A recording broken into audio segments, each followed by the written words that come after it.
and welcome to the Bonsai Stuff podcast. Scott Martin, Bonsai Matsu, love your company as always. Nothing changes about that. Love the dedication and passion that you beautiful bonsai lovers have. It's fantastic. So we're one down, two to go for winter. So we're neck deep in that cold, wet, dreary period. It hasn't been that bad, to be honest. It is what it is. So it's time for us to get into repotting, and as part of the prelude to getting into talking about all these dirty little roots that we have on our trees that mean so much to us all, I want to talk about a couple of things in the podcast. One is good housekeeping. There's a couple of reasons for this, which I'll expand on a little bit later in the podcast, but good housekeeping for you with the dirty work that's about to happen, but also with how we work between trees as well. So I'll tell a story about that. And I want to talk about balancing growth. Balancing is one of the most important, critical, key tasks that we do. I put it into the importance category, same as I do with repotting. It's absolutely essential that we do it and that we do it properly. And when it's done well, we can achieve our targets. The tree can hit its goals. We can keep taking steps forward. When it's not done correctly, there's a real downside to it. So I was speaking the other day about balancing trees, especially weaker trees. So I'll give you my 2 cents worth on that as well. But the housekeeping part's the main section that I really want to focus on, and being prepared and being safe for yourself and for your trees, and making sure that we get through this relatively unscathed. So anyway, let's get into it.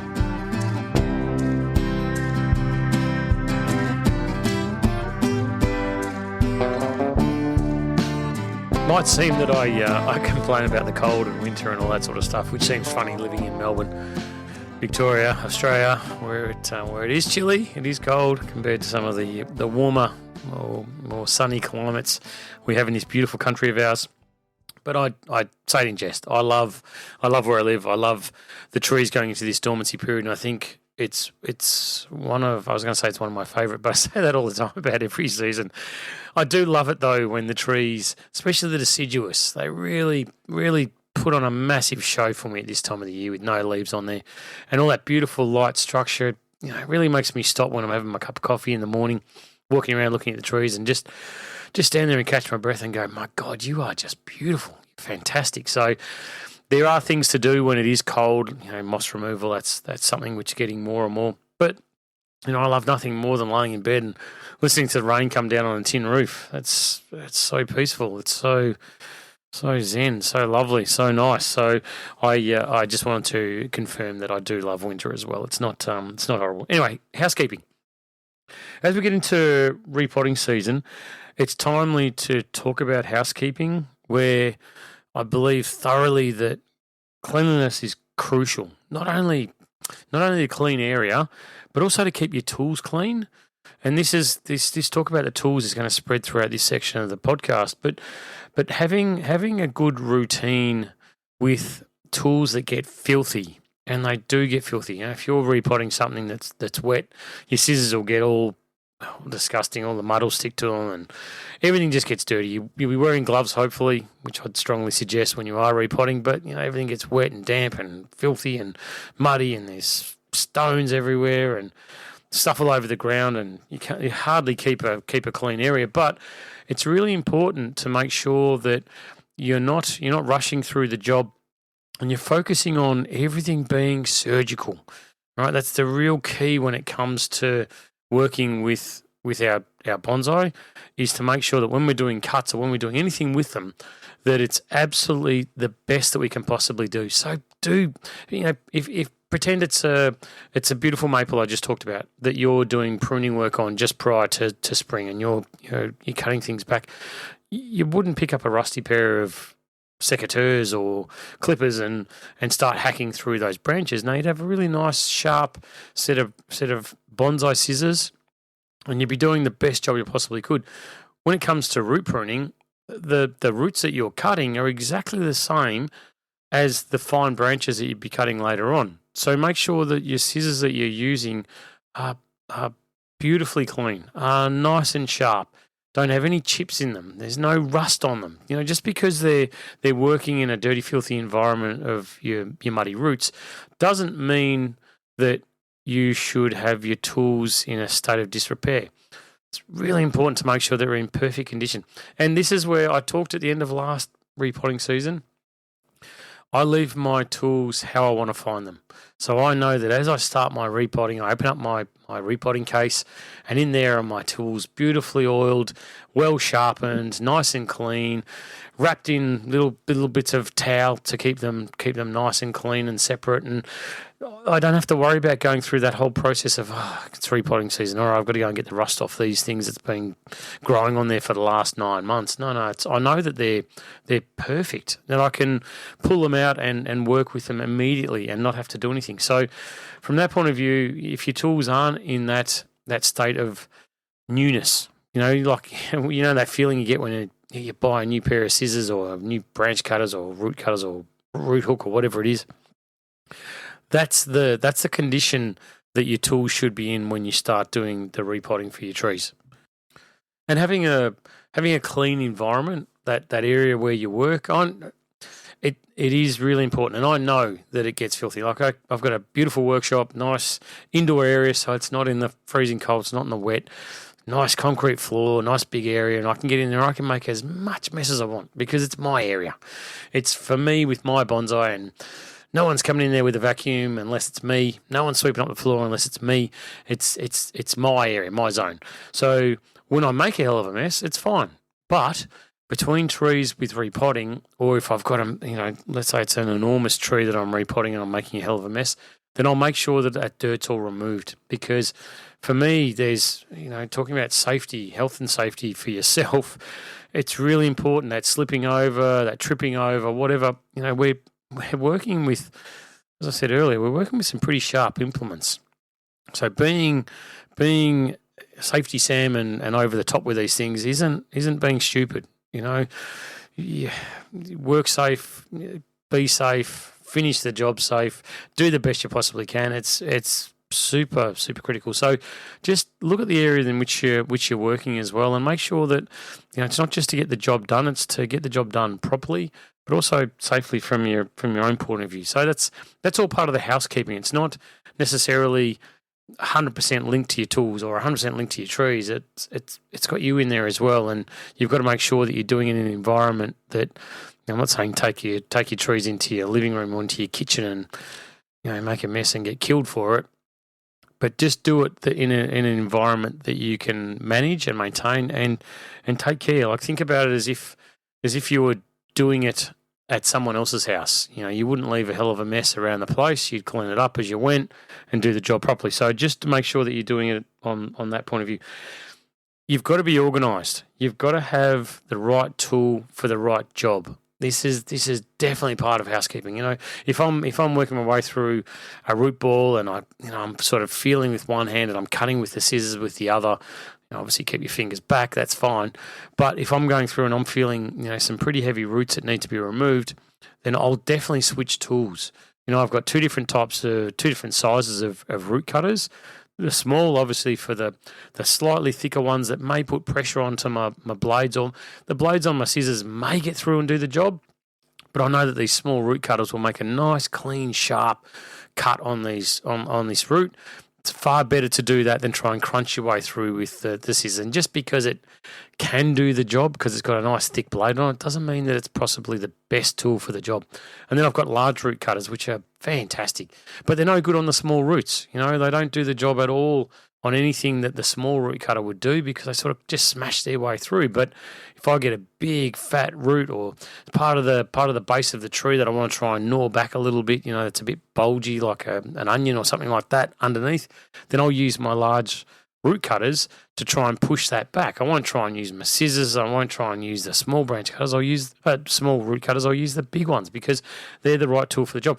And you find that when you are using the right tool on the right job, it's safe because it does the job. It does it very quickly. You're not putting undue force or stress onto the tool, which inadvertently can either break or bend or hopefully not do any damage to yourself, but it's putting undue stress onto that tool, which then transfers back to you. So it's not recommended. It's not the way to do things. It's far better to look through your toolkit, see what you need to get. Keep upgrading every year. Don't if you've just started and you're hearing all this about all these different tools, don't walk out there and spend all of your money on getting a million different tools that you may only use here and there. But every year, just build up your collection of tools. So when you are getting to these things like, I've got that, I can use that now. I've got this one that's perfect for that job,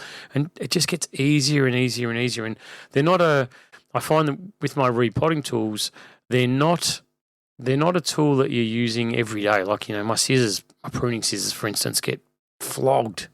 So I want really good quality. I want, I expect a hell of a lot from them. But on the other side of the coin, I thoroughly expect my repotting tools to do a perfect job, absolutely perfect job. So just downgrading quality of tools because it's only a job that you do, maybe once or twice, depending on how many trees you've got, over a couple of months, you're looking to go, it's not an important job. It's the most important job that you can get. It's the one that's got to be done perfectly right. If you get it done right, everything becomes a lot easier. You get it wrong, everything becomes a hell of a lot harder. So even though it's something that you may only pull out of the cupboard for, the odd thing here and there, it's trust me, it might not be something that you jump to straight away. But as I was saying, over time, upgrade your kit to get the best you possibly can to make sure that when you are doing these jobs, that it's perfect, that those cuts heal really, really fast, that you're achieving exactly what you want in a safe manner. You're not putting yourself or your tools under undue stress. There's nothing worse than spending money on something which doesn't work. It's frustrating as all hell, and you buy a pair of cheap, nasty scissors, put pressure on them to make a cut, and all of a sudden they bend. It's like, well, now you've got to go and spend more money to fix that problem. And, like I said, you don't need to go out and spend a squillion bucks and have the best of the best. Upgrade to get to a point where you go, this is perfect for me and for my scenario. I've worked through, I can't tell you how many pairs of scissors or root pruning things I've been through over the years to work out exactly what I want in my professional toolkit, to say this is exactly what I need for my job. I've switched recently to got this great tool belt that I use for my tools, holds everything perfectly, and I had to go through my range of a million different tools that I've got that I carry around with me that weighs 1,000,000 tons and go, okay, what are the priorities in this tool pouch? I can carry about comfortably maybe 10 different tools. So then it forced me to sit back and think, all right, what is it you're using day in, day out? And so I put certain tools in there and went, okay, these are the ones that I'm definitely going to start with. Obviously basics, wire cutter, branch cutter, and scissors. Sharpening tool and cleaning tool. Easy, done. All right, so then I found I was always going back getting my large branch cutters as well because the branch cutters I had wouldn't fit. Perfect. All right, they're in the pouch as well. And then there's other things that I put in there as well, tweezers and whatever else goes in there. But for me, it sort of just really identified to me that these are the key ingredients to what I do, and they've got to be really good. So from that point of view, I love these tools. I spend a lot of time with them, maintaining them and the housekeeping on them and oiling them and making sure that they're dead sharp and they're ready to go. Every time I finish with them, clean them, get them ready. So when I pick them up next time, I don't go, right, now I've got to do this, I've got to do that, whatever it is. So I think that housekeeping is a good thing. And the where I want to kick this section of the podcast off to and wrap up with is the transfer of pathogens between trees. So these are the nasty things that can possibly go from a sick tree via your tools to another tree. And this came up, I was recently working up in Canberra at the National Bonsai Collection, and there was talk about a tree and it becomes sick with a certain virus, and that's whatever it is.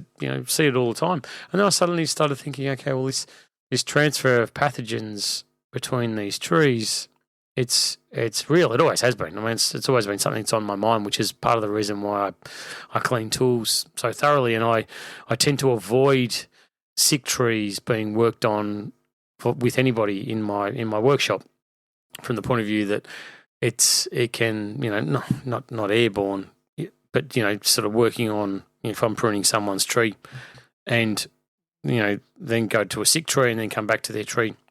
You can be actively transferring a lot of issues between the trees. So I really keep a close eye on the trees that come into the workshop and make sure that they are in a good position and not likely to have any issues. Of course, you can't always see everything, but it's definitely something that you need to be mindful of. And if you've got sick or diseased trees in your collection, then there's ways of managing them as well.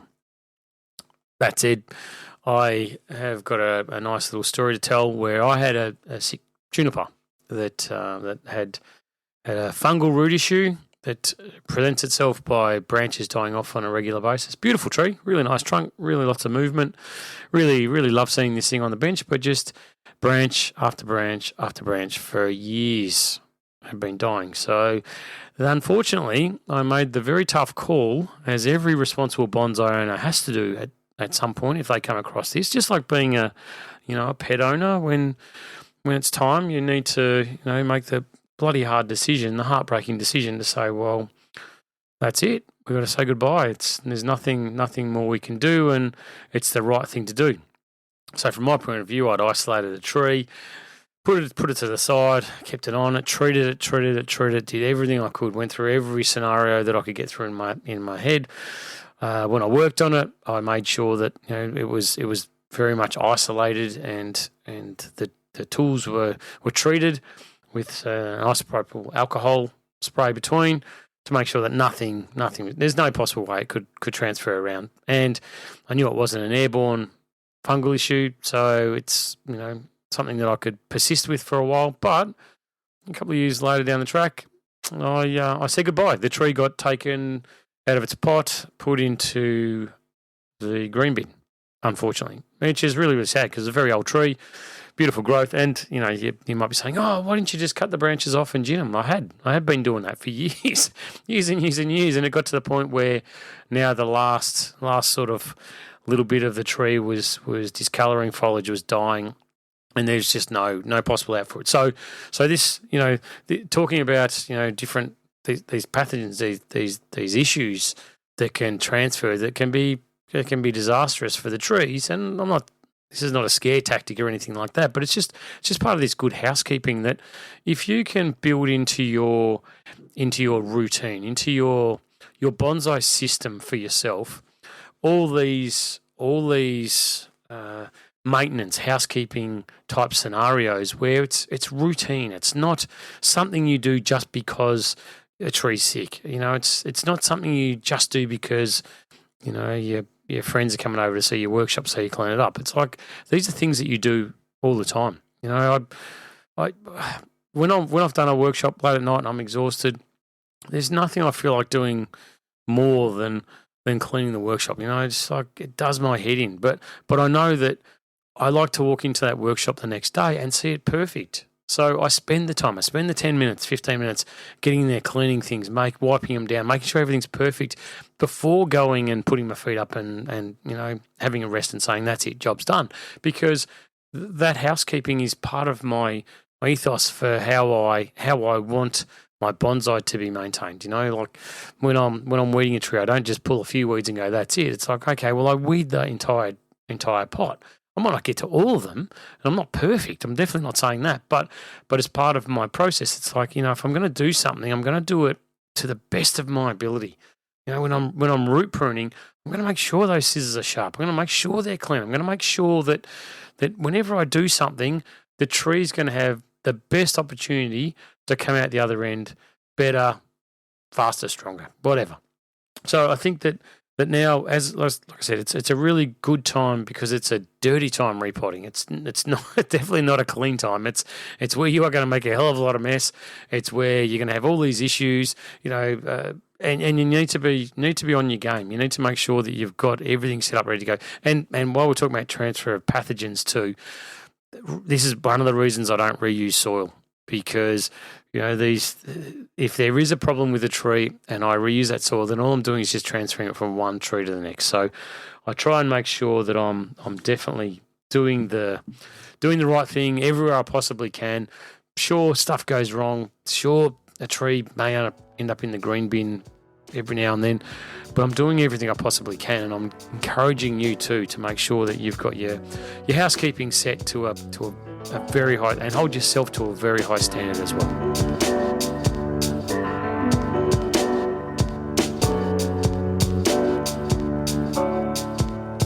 Right, let's talk about balancing. And I'm not talking about balls, I'm talking about your bonsai. I'm talking about making sure that we get different areas of strength around the tree so we can achieve whatever the goal is that we want to achieve. All right, so let's take an unbalanced tree where it's super strong at the apex and possibly super weak in the lower areas. That's the extremity, all right? So you should have trees somewhere in between this range. Vast majority of trees, almost all of them, are going to have it where they're strong at the top and weaker down below. So to get the balance, think about a set of scales, and it's sort of swung very heavily towards strong gets super strong, weak's getting super weak. So we want to turn that around a little bit and say, no, we want more to happen in the weaker areas and less to happen in the strong areas. So from that point of view, the term balancing really is to make things a lot. So basically, I want resources allocated into weaker areas, but I want to take resources away from those stronger areas, because it gets too strong, gets too thick, too long, too coarse, starts to push out, the internode length starts to jump away, and it just gets out of control. The weaker area stays thin and flimsy, and it's got no strength to it. Often if there's a pest issue around the yard, that's the area they're going to attack as well, because it's defenses are down. So it's just one of those things that you have to make a decision on, and say, okay, well, how do I stop it going to there, and how do I make it go to that area? And it's simple. If it's got needles, you pluck more needles in the stronger area and leave more needles in the weaker area. So, if you're talking, whatever pine it is, and you go, okay, that's a strong area, which is invariably the case, and you want to talk number of pair of needles, it might be, okay, I'm going to pluck down to, in the strong area, maybe, I don't know, 6 to 8 pairs, something like that. And down in the weaker area, you might leave 12 to 15 pairs. So there's a lot more needle mass in that weaker area than there is in the upper area. And it might be that you cut far more off in the upper area, but leave everything down below to be okay. So that's one scenario. The other is where you've got a tree that is pretty consistent, right? So it's a matter of looking at the tree going, okay, it's kind of balanced, but there might be one or two little areas on that tree. Again, normally it's those lower branches, but it might not be lower. It might be inner branches that possibly foliage has got a bit too thick on, that you need to then suddenly start to come back. And I'm talking about this not because of pines. I'm talking about this now because as we get towards spring, I like to get into my deciduous and do a bit of a prune on those trees before the buds start to burst, before the tree is allocating its resources and pushing out growth. So now for me is a really good time to sit back and plan and make sure that I've got it right, because I can see the structure of the tree. I can see those inner branches. I can see where they've got too thick. I can see where they're not thick enough and they're weak and flimsy. So I can start to balance it out, going, okay, well, look at this little branch on the inside. If I don't do anything about it, that's dead. That is gone. When spring comes around, even over summer, that's a dead branch. So how do I fix that? How do I try and stop that from happening? Okay, so I look above it. All right, so I've got to thin this area out here. There's some really strong areas in that upper section of the tree. I'm going to remove those because they're too thick in that area. The internode length is too strong. The bud size, you can look at the bud size on these deciduous trees now, and you can tell the strong areas, the areas that have got out of control, because the buds will be different sizes on the branches as well. Some will be massive. Some will be quite thick, and you'll go, that's what Scott's talking about. And other ones you'll look at and go, they're actually really small and fine. What you want for a balanced tree is to make sure that they're all about the same size. So when you sit back and look at that tree and you put your feet up and you're admiring it, you sort of go, hey, upper area, lower area, everything's okay. That balancing is working. So you're constantly looking through every single tree you've got in your collection. I don't care what variety it is, or where it comes from, whether it's an exotic or a native or whatever. It's balancing is one of those things that has to be done because the tree has got strong areas, which are like a magnet, right? And they will pull resources from other areas. And there's limited resources, so not everything's going to get a fair go. The tree's not going to look after every area and say, you know what, I'll help everybody. A little bit for you, a little bit for you, perfect. That's balanced. No, they don't do that. They follow the greater good, where they will simply look at it and go, greater good of the tree is to get sunlight, get tall, capture as much as we can. So why am I going to waste my time on something that's not going to achieve that? I'm going to take from that to push it up to somewhere else. So the tree's not going to do anything that's not in its own interest. So it's up to us to make sure that we get it and we can pick and choose where it's going to go. But more importantly, where it's not going to go. So we pick the strong areas, we prune them back, we make sure that resources don't get allocated there. If you're talking about foliage mass, then less foliage mass means less strength in that area. More foliage mass will draw more resources. So those weaker areas, the ones where the set of scales is out of whack, let's push a little bit more to those areas. And I talked last year, or spring, about the approach that I used where I had temporary sacrifice branches on a lot of different areas of the tree to pull resources. Worked beautifully. Worked absolutely fantastic. I went through and did my work cleaning trees out, going through big old pine tree that I've got that had a few branches that were a bit sus, or maybe, didn't quite do so well the previous year with decandling. This year, everything went great. So there's techniques and tactics that we can use to make sure that we can get there with the tree, but it's something that you've got to actively do. You can't just sit back and expect the tree to look after it because you've watered it and you've fed it. It's not. It's this whole balancing act. And that's going to lead me into this next section, which I really want to talk about, is balancing only for strong bonsai? Or another way to look at it is, should you just leave a weak tree alone? Do you need to balance a weak tree? And I thoroughly believe down to my core that you need to balance every single tree that you have in your collection. I was brought to mind recently working with some pines that maybe possibly weren't quite so healthy, quite so strong.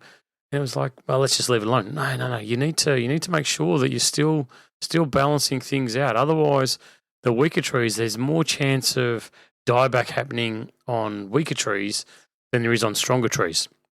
So if the tree's sort of at that tipping point and you just leave it go, then you might come back to the tree in 6 months' time and go, well, all those lower branches are now dead. All the inner stuff's dead. I've got healthy foliage that's miles away from the trunk. It's all on the extremities and I can't really do much with it. So if you get in early and you can balance the strength in those trees, needle pluck, prune, let sunlight into those inner areas, then at least you've got a chance of the tree bouncing back equally. So just think about it with balancing. When there's no balancing, it's a really, really simple equation. Strong gets stronger, weak gets weaker, or weak dies, which is a worst case scenario. So there should be a need for you to work on almost every single tree in your collection. It's not thorough work, and when you're balancing, you're not doing, maybe it's a weakened tree, but you're not doing a lot of wiring and shaping and major structural stuff. You're not working with the intent to make it beautiful. You're working to make sure that you can get the allocation of resources exactly where you need it. So every tree in your collection will be at a point sooner or later when it's the right time to work on it. I'm not saying now's the time to get in and balance all of your trees, but it's just a thought process that when you are working with trees and you look at a tree and go, I've done a health assessment, this thing's a little bit weaker, right? Make sure that you're still do something with it, that you are helping those inner buds, that bud conveyor. You are making sure that there's an equal distribution of the tree's resources based on the foliage mass around the different areas of the tree. If it's just one particular area that's maybe struggling, then push some more resources there by leaving a bit more foliage in that area. Think about those short-term sacrifice branches, because we're coming into a point soon where we're going to have all this beautiful spring growth to deal with, and we're going to be hacking away with hedge pruners trying to keep up with it, because there's going to be so much bloody growth everywhere, because everyone's been out and fertilised their trees heavily during autumn. Trees have tucked away those resources, stored them all up, and they're going to come racing like a bull at a gate when they get to the growing period of spring. So it's time to now think about stuff like that and go, well, would I benefit by not pruning this branch? Would I benefit by not pruning one of the buds on there and letting a temporary sacrifice branch go? Would I be better cutting this way back? When it does pop, am I better off pinching this area of the tree and letting that lower section start to grow a little bit more? Balancing. I do it instinctively, and I think a lot of people that have done bonsai for a very long time, you do it naturally. Like, it just becomes something that's part of the process of working on a tree. You're looking and go, oh, okay, this is strong. Oh, that's weak. All right, okay, just do this, and you don't even talk about it. But that's why I think it's important to discuss these things on the podcast, because it sort of maybe opens the door to other people to think, oh, right. Or if you're doing things subconsciously, maybe it's time to make it a definitive thought when you are working on the trees and go, yes, I need to balance this out. I need to get the scales right. And just because it's weak doesn't mean you push it to the side. When it's weak, it's probably analysed a lot more than the stronger, healthier trees. They're the ones that make me sit there and scratch my head and go, okay, this is a puzzle. How do I get from here to a super strong, healthy tree without sacrifice, without compromise? Because the lower areas I talk about, I don't want them to get super long and strong and have nothing back in close. So it's all right. I need to allocate more resources there. I need to leave that section alone and have more foliage mass. I need to let it get longer, but I don't want to destroy my silhouette. So how do I do that? It's with part pruning. Maybe it's a grow prune type method. Anyway, there's lots of different techniques to do that sort of thing, but it's just the balancing and getting into your head when you are working with your trees to say that this is something that's super important that you need to focus on.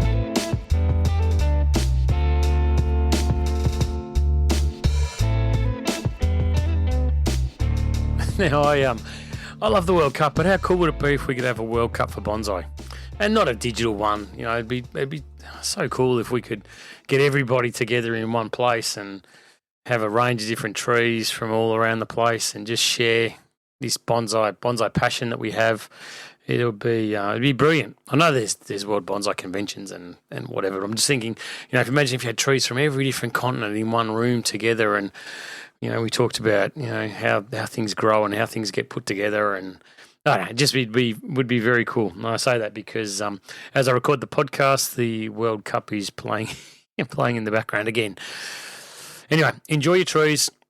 Lovely time. I hope your repotting is starting well for you. If that is something on the agenda for this time of the year for you, maybe it's still a little way off, but for me it's often racing. So enjoy the process. But like I said about the housekeeping side of things, just make sure that you are making it a definite focus to do the best you possibly can, because you get one chance to do this every 2, 3, 4, 5 years, whatever it is you cycle with your trees.